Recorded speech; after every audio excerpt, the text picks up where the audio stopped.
हरे कृष्णा, जय जय श्री राधे। प्यारे मित्रों, स्वागत है आप सभी का आपके प्यारे यूट्यूब चैनल श्री राधे पर। तो फ्रेंड्स, कैसे हैं आप सब? आई होप आप सब बहुत अच्छे और स्वस्थ होंगे। तो फ्रेंड्स, आप सामने रहने काका पार्थ, माधव और शालिग्राम जी, तुलसी महारानी, राधा रानी जी को देख रहे हैं। देखकर नमस्कार कीजिए।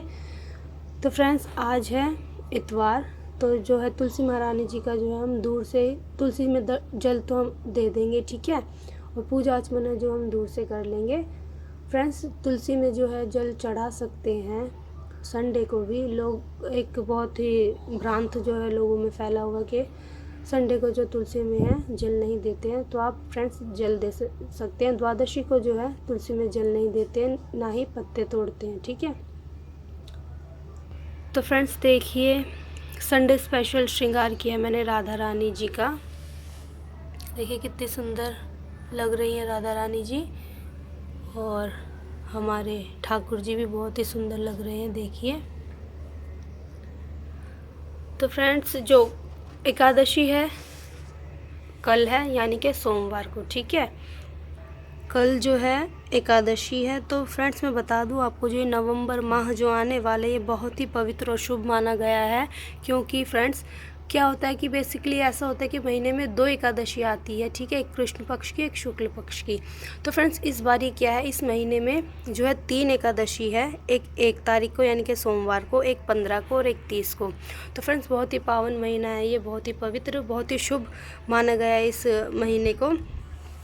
तो ठीक है फ्रेंड्स, कल एकादशी की भी हम कथा करेंगे और जो है कार्तिक माते भी करेंगे। फ़िलहाल आज जो है हमारा कार्तिक अध्याय हम पढ़ने जा रहे हैं। 12वां अध्याय जो है हम कार्तिक स्नान का वो पढ़ने जा रहे हैं। तो श्री प्रभु हरि का नाम लेके जो है पहले हम तुलसी महारानी जी में जल अर्घ वगैरह दे के पूजा आचमन कर देते हैं।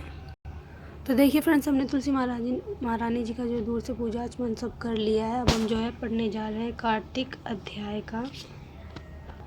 तो फ्रेंड्स, हम श्री हरि विष्णु का नाम लेके जो कार्तिक स्नान का 12वां अध्याय जो हम पढ़ने जा रहे हैं। बोलो श्री विष्णु भगवान की जय, लक्ष्मी मैया की जय, राधा रानी की जय, ठाकुर जी महाराज की जय, शालिग्राम जी की जय, तुलसी मैया की जय। यह कथा सुनकर राजा पृथु कहने लगे कि हे नारद जी, आपने कार्तिक मात्य का बड़ा उत्तम फल कहा। अब कृपा करके तुलसी का मात्य भी कहिए। यह सुनकर नारद जी कहने लगे कि हे राजा पृथु, प्राचीन काल में श्रीहादि क्षेत्र में करवरीपुर में धर्मदत्त नाम वाला एक ब्राह्मण था। वह बड़ा ब्रह्मज्ञानी, धर्मात्मा तथा ओम नमो भगवते वासुदेवाय इस मंत्र का जाप करने वाला तथा अतिथि सेवक था। एक दिन वह ब्राह्मण पूजा की सामग्री लेकर एक पहर रात्रि रहने पर भगवान के मंदिर को जा रहा था। इतने में सामने से आती हुई एक भयंकर राक्षसी को देखा। बिल्कुल नग्न, सूखी देह वाली, आगों को निकले हुए बड़े बड़े और टेढ़े दांत, लाल नेत्र, घूर घूर शब्द करती हुई ऐसी भयंकर राक्षसी को देखकर भयभीत धर्मदत्त ने तुलसी मिश्रित जल उस पर फेंक दिया। उस जल के शरीर पर लगते ही उसके सब पाप दूर हो गए। वह हाथ जोड़कर धर्मदत्त के पैरों पर गिर पड़ी। तब धर्मदत्त कहने लगा कि तुम कौन हो, किस पाप के कारण तुम्हारी यह दशा हुई है, यह मुझसे कहो। वह कहने लगे कि सौराष्ट्र देश में भिक्षु नाम का एक ब्राह्मण था। उसकी मैं पहली पत्नी थी और कलह मेरा नाम था। मैं ना तो कभी अपने पति से मीठे वचन बोलती थी और ना ही उनको खाने के लिए अच्छे फल तथा भोजन देती थी। यह देखकर जब मेरे पति ने दूसरे विवाह का निश्चय किया तो क्रोध में आकर मैंने विष खाकर अपना शरीर त्याग दिया। तब यमदूत मुझको बांधकर यमराज के पास ले गए। तत्पश्चात यमराज को चित्रगुप्त मेरे अच्छे तथा बुरे कर्मों को बतलाते हुए बोले कि महाराज, उसने कभी कोई शुभ कर्म नहीं किया, सदैव अपने पति के साथ द्वेष करती थी। यह सुनकर यमराज ने आज्ञा दी, क्योंकि यह जिस पात्र में भोजन बनाती थी उसी में खाती थी, इसलिए इसको अपनी संतान को खाने वाली बिल्ली की योनि में भेजा जाए। यह अपने पति के साथ द्वेष रखती थी, इसलिए यह विष्ठा खाने वाली शूकरी की योनि में जाए। इसने आत्महत्या की है, इसलिए प्रेत योनि में जाए। सो महाराज, मैं 500 वर्ष से इस योनि में फिर रही थी कि भूख और प्यास से दुखी होकर एक वैश्य के शरीर में प्रवेश करके कृष्ण और वैणी नदी के संगम पर आई। जैसे ही नदी के तट पर पहुंची, विष्णु के दूतों ने मुझे वैश्य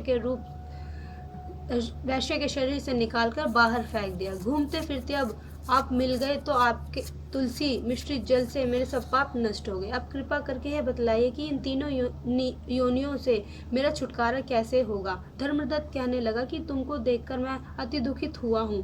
तीर्थ व्रत दान यह कार्य प्रेत योनि में नहीं हो सकते। तुम्हारा पाप अधिक और पुण्य बहुत कम है। हमने सारी आयु में जितना कार्तिक व्रत किया है उसमें से आधा पुण्य तुमको दिया, जिससे तुम उत्तम गति को प्राप्त हो जाओ। तो ब्राह्मण ने जो ही तुलसी मिश्रित जल से उसका अभिषेक किया और ओम नमो भगवते वासुदेवाय का मंत्र पढ़ा, वह कला प्रेत योनि से मुक्त होकर अग्नि के समान दिव्य देह धारण करके लक्ष्मी के समान रूपवती हो गई। तत्पश्चात उसने ब्राह्मण को नमस्कार किया, प्रसन्नता पूर्वक बोली, भगवान, पाप रूपी समुद्र में डूबी हुई मुझको आपने नौका रूप होकर बचा लिया। उसी समय भगवान विष्णु के दूत पुण्यशील तथा सुशील वहां आ गए और उसको विमान में बिठाकर बैकुंठ को ले गए। धर्मदत्त से बोले, हे ब्राह्मण, तुम धन्य हो जो सदैव भगवान की भक्ति में लगे रहते हो। तुम्हारे कार्तिक व्रत के आधे पुण्य के प्रताप से इसको मुक्ति प्राप्त हुई है। हे विप्र, कालांतर में तुम भी राजा के कुल में उत्पन्न होकर बैकुंठ को प्राप्त होगे। इस प्रकार कार्तिक माते का 12वां अध्याय समाप्त हुआ। तो फ्रेंड्स, बहुत ही सुंदर अध्याय था।